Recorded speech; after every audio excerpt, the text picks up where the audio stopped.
প্রসাদ দিয়েছে, এই প্রসাদ আপনারা খেয়ে যদি আরেকটু নিতে চান তাহলে ওই কাউন্টার থেকে, বুফে সিস্টেম যে কাউন্টার আছে ওই কাউন্টার থেকে কিন্তু আপনারা আবার নিয়ে আসতে পারবেন।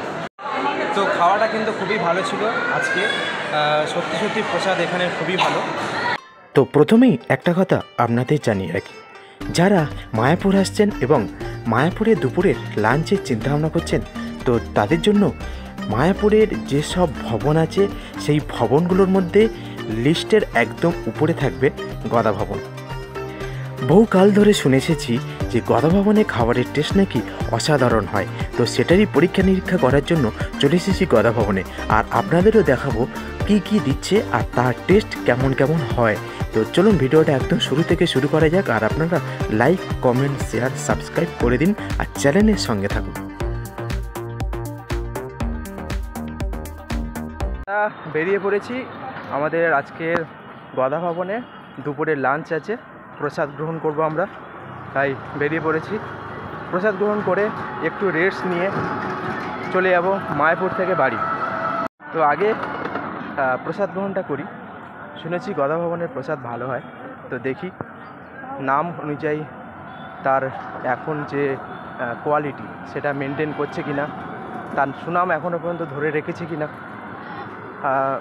কালকের গীতা ভবনের এক্সপিরিয়েন্স কিন্তু একটু বাজে, যে হ্যাঁ এটা ঠিক যে প্রসাদের কোনো রিভিউ করতে নেই, প্রসাদ প্রসাদই হয়, কিন্তু তবুও তো 60 টাকা করে 80 টাকা করে দাম নিচ্ছে প্রসাদের। আর এক এক দিনে প্রায় 3000 লোক 2000 লোক মানে ভক্ত প্রসাদ গ্রহণ করে। আর কালকের 1700 লোক গীতা ভবনে প্রসাদ গ্রহণ করেছে, তার আগের দিন 3500 লোক গীতা ভবনে প্রসাদ গ্রহণ করেছে।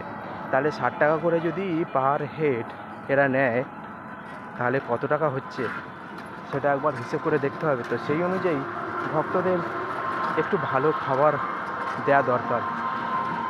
অর্ধেক সিদ্ধ পাতলা জলের মতো ডাল, অর্ধেক সিদ্ধ সবজি, এগুলো দিয়ে কিন্তু কালকের লাঞ্চ সারতে হয়েছে। হ্যাঁ, পায়েসটা ভালো ছিল কিন্তু ওই পাতলা জলের মতো। জানি না আমার এসব বলা উচিত হচ্ছে কি না, তবুও বলছি, যারা আপনারা আসবেন আমার ভিডিও দেখে প্রসাদ গ্রহণ করার চিন্তা ভাবনা করছেন, তো তাদের একটু জেনে রাখা দরকার আগে থেকে যে গীতা ভবনের প্রসাদ কিন্তু খুব একটা বেটার হবে না। তো এবার দেখি, গীতা ভবনে তো খেয়েছি, গদা ভবনে কেমন হয়। তো চলুন, কাছাকাছি চলে এসেছি। এই যে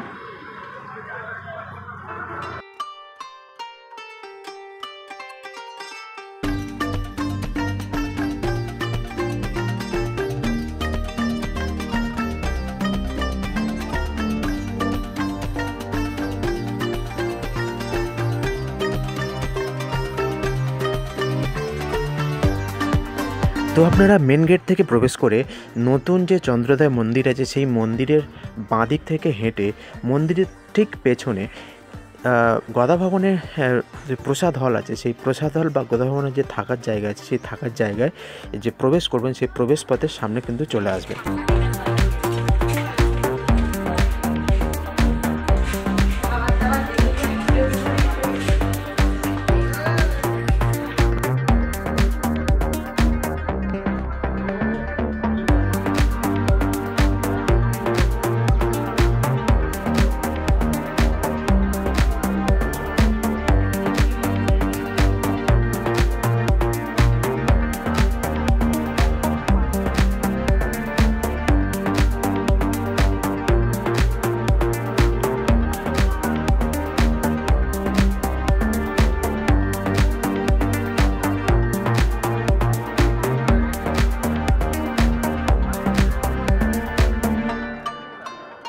তো এই হচ্ছে গদা ভবন, আর এই গদা ভবনের ঠিক নিচে ডান দিকে কিন্তু প্রসাদ হল আছে।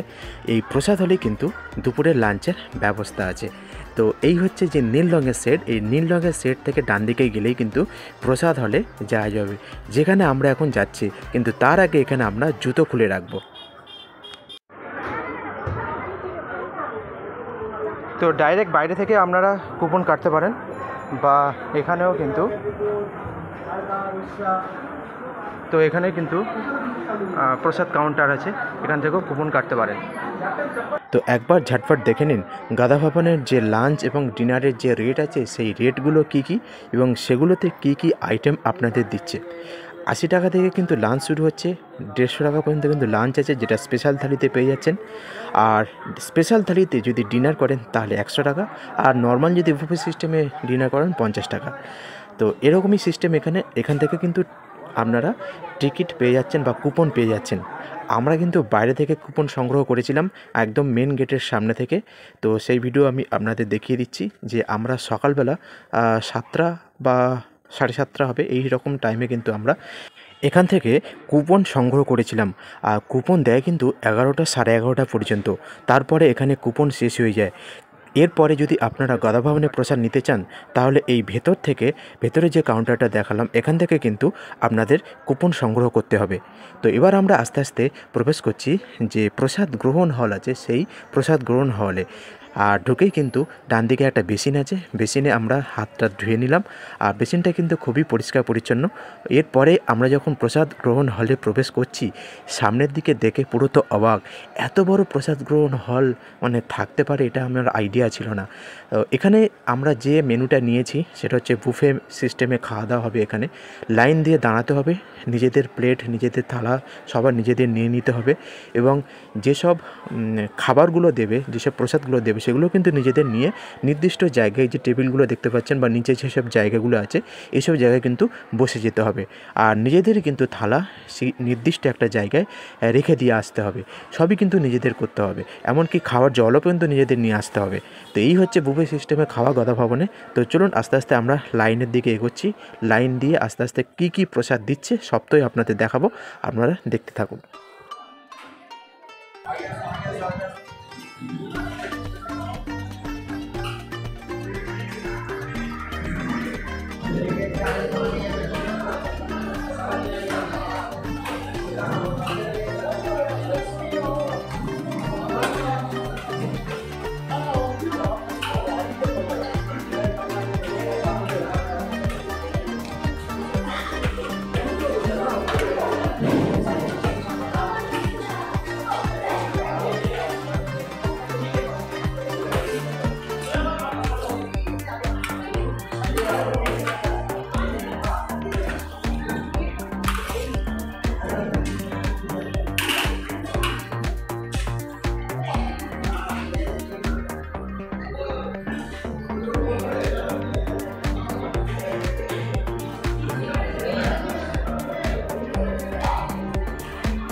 তো এখানে চেয়ার ফাঁকা ছিল,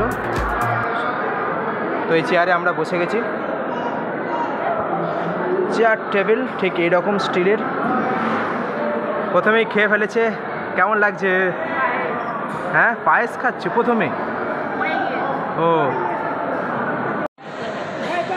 তো এই যে প্রসাদ দিয়েছে, এই প্রসাদ আপনারা খেয়ে যদি আরেকটু নিতে চান তাহলে ওই কাউন্টার থেকে, বুফে সিস্টেম যে কাউন্টার আছে ওই কাউন্টার থেকে কিন্তু আপনারা আবার নিয়ে আসতে পারবেন।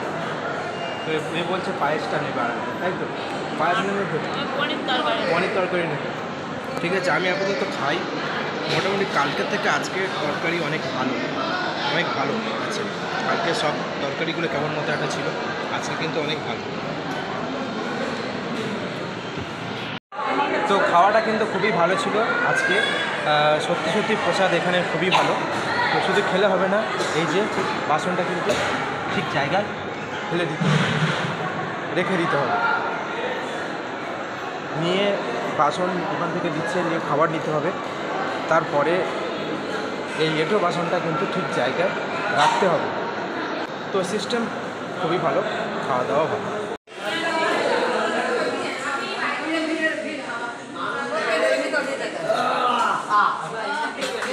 মানুষ দেখলে কুকুর ফাংশন বলে কি একটা আপনার নেই কুকুর কোথায় পালিয়ে এরকম ঠিক নেই বলছে